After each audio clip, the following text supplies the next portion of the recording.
Olá pessoal, no vídeo de hoje nós iremos analisar alguns pequenos trechos do livro A Transcomunicação através do Tempo, do pesquisador, engenheiro, parapsicólogo Hernando Guimarães Andrade.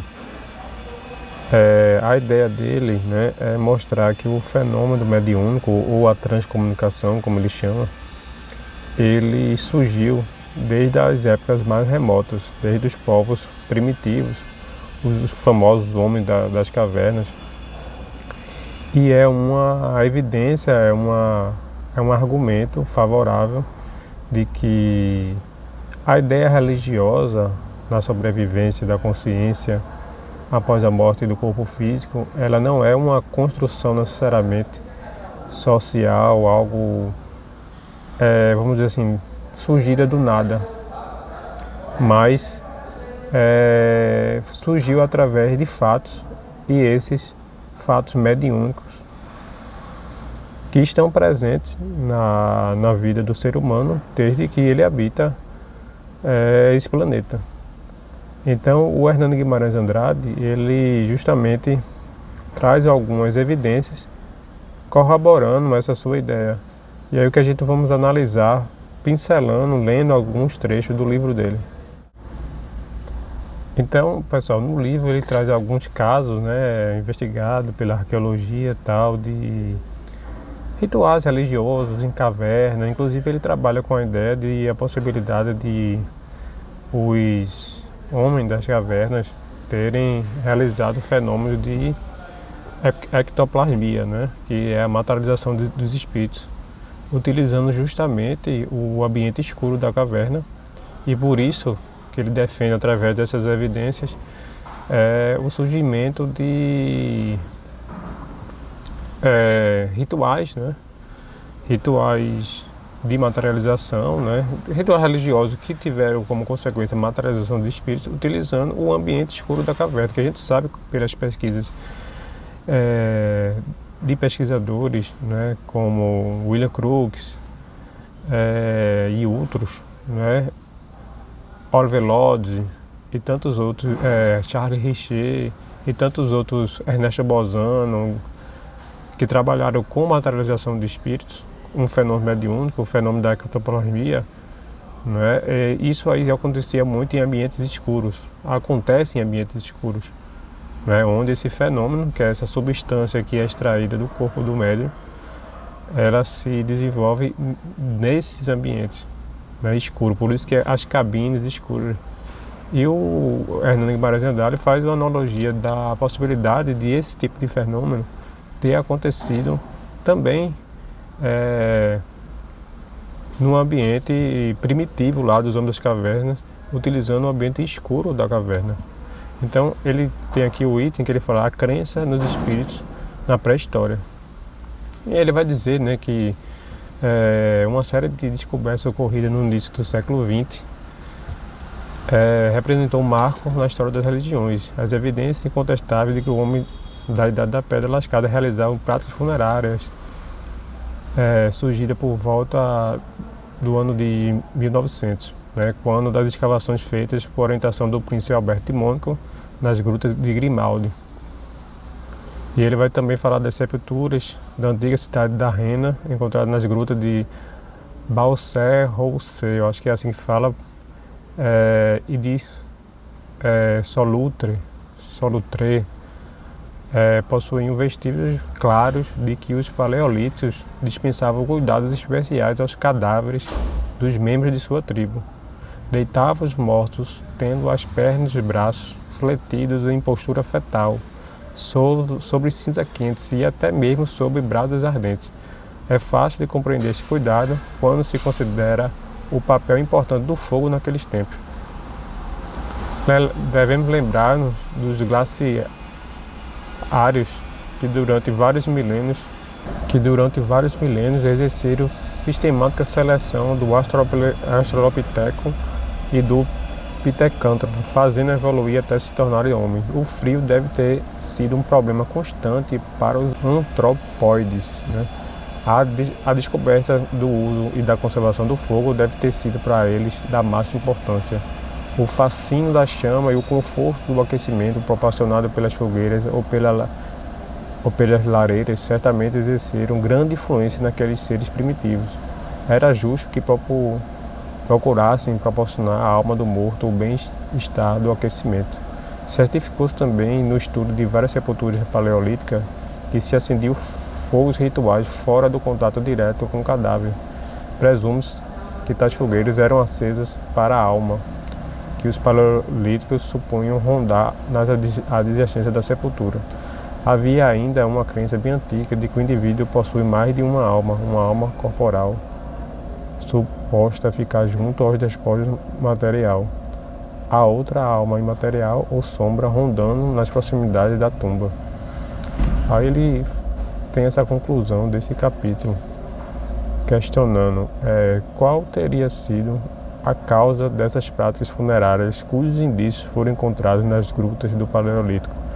Como os primitivos habitantes da caverna chegaram a tais requintes de abstração, ao ponto de admitir a existência de uma alma imaterial e incorpórea. Seguramente, tais hominídeos eram seres ainda brutos, animalizados, inscientes e pouco amadurecidos. Suas atividades deveriam ser principalmente na luta pela sobrevivência, a constante busca do alimento e a defesa contra os perigos e as intempéries, particularmente contra o frio. Presumimos que esses nossos longínquos antepassados tiveram experiências diretas e eventualmente tê-lo-iam levado à descoberta de que algo no indivíduo sobrevive à morte e pode mesmo comunicar-se com os vivos. Teriam sido provavelmente as primeiras transcomunicações, as causas mais plausíveis da crença da alma, ou melhor, da crença dos espíritos. Então ele vai falar no próximo capítulo justamente do poltergeist, né? Ele vai fazer o poltergeist na pré-história e ele vai fazer algumas reflexão do conhecimento que os parapsicólogos tiveram desse fenômeno poltergeist, né? Que é justamente os fenômenos de efeito físico, onde pedras são roladas, né? Dentro de residências, fenômenos de quebra de objeto, pedras sendo lançadas em telhado, dentro de residências. Existem esses fenômenos, né? Estudados pelos parapsicólogos, e que obviamente tem as pessoas que negam o fenômeno, tem as pessoas que acham que é tudo obra da mente, mas como ele vai concluir aqui, né?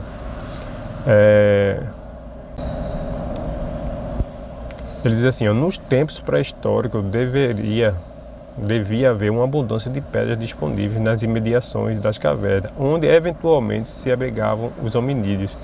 Possivelmente, uma vez preenchidas as condições para a eclosão de um poltergeist, e existindo pedras nas cercanias do epicentro, ou seja, o ser humano, o epicentro é o quê? O ser humano que fornece a substância e a energia necessária à produção do fenômeno físico, né?